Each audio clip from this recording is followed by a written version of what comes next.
वाराणसी में new urban India subject पर Akhil Bharatiya mayor सम्मेलन को पीएम नरेंद्र मोदी ने वर्चुअल संबोधित किया।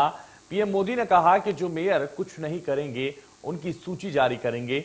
जनता का दबाव बनेगा तो मेयर काम अच्छा करेंगे।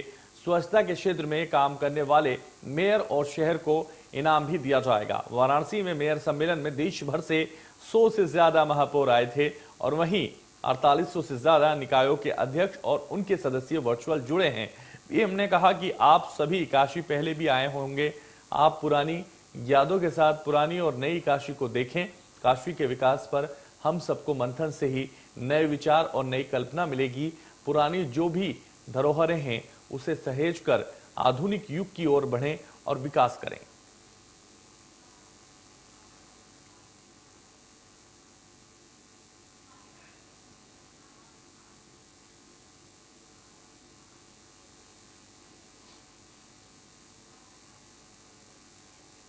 मुख्यमंत्री योगी आदित्यनाथ का संबोधन। देश की 100 स्मार्ट सिटी में 10 यूपी से सीएम पहले व्यक्तिगत हैं और विकास होते थे, उन्होंने कहा है। और काशी में मेयर सम्मेलन गर्व की बात है, यह भी उन्होंने कहा है। अखिल भारतीय महापौर सम्मेलन का आयोजन 3 दिन तक काशी में चलेगा। मेयर सम्मेलन पीएम मोदी इस कार्यक्रम में वर्चुअली शामिल होंगे। दुनिया ने काशी की भव्यता देखी है, सीएम ने कहा है। आप सब जानते हैं कि काशी दुनिया की सबसे प्राचीन नगरी तो है ही। ये काशी वासियों को इस बात पर भी गौरव की अनुभूति होती है कि दुनिया के सबसे विजनरी और लोकप्रिय नेता हमारे देश के प्रधानमंत्री देश की संसद में काशी का ही प्रतिनिधित्व करते हैं।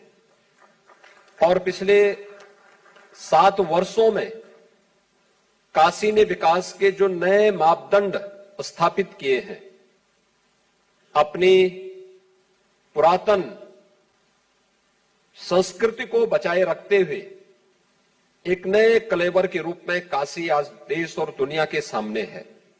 आज से 7 वर्ष पहले जो लोग काशी आए होंगे, आज वे काशी को नहीं पहचान पाते, क्योंकि 2017 के 2014 के पहले काशी की संकरी गलियां, काशी में जगह जगह पड़े गंदगी के ढेर, काशी में लटकते झूलते तारों के गुच्छे, बिना किसी सिस्टम के, बिना किसी प्लान के, केवल अपने व्यक्तिगत स्वार्थ के लिए जो विकास होते थे, वो थोड़े बहुत विकास यहां की जनजीवन की व्यवस्था को पूरी तरह अस्त व्यस्त करके छोड़ देते थे।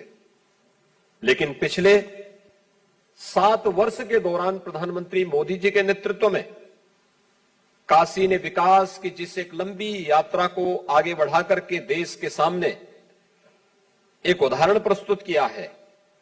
उन स्थितियों में देश के अलग अलग क्षेत्रों से आए हुए 120 महापौर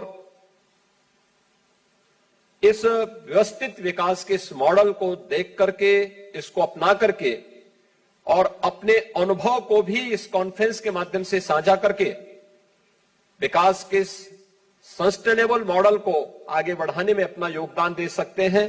जानते हैं कि उत्तर प्रदेश के देश का केवल सबसे बड़ी आबादी का ही राज्य नहीं है, बल्कि उत्तर प्रदेश देश में सबसे अधिक नगर निकायों का राज्य भी है। 734 नगर निकाय वर्तमान में उत्तर प्रदेश के अंदर हैं और प्रदेश की आबादी का 23 से 24% आबादी नगरीय क्षेत्रों में निवास करती है, जिनमें 17 नगर निगम हैं, जिनमें 200 नगर पालिका परिषद हैं, जिनकी आबादी 2 लाख से लेकर के 5 लाख के अंदर है, और शेष 517 प्रदेश के अंदर हमारे पास नगर पालिकाएं हैं।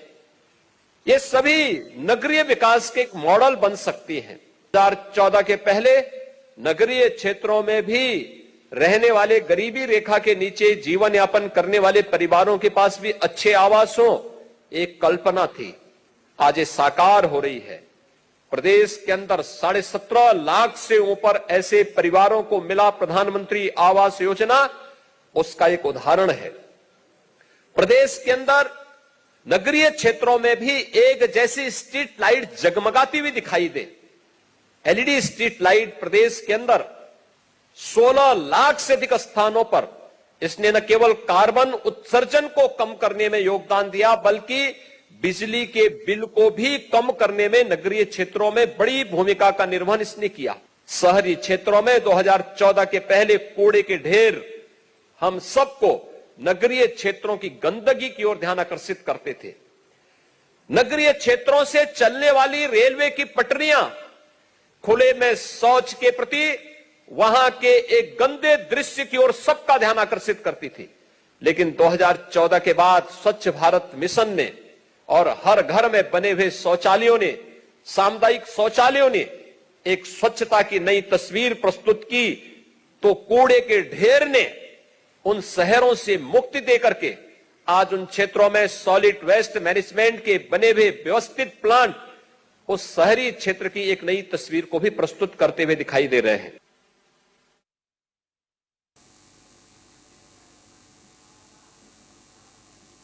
तो फिलहाल इस बुलेटिन में बस इतना ही। दीजिए मुझे इजाजत और आप देखते रहिए इंडिया न्यूज।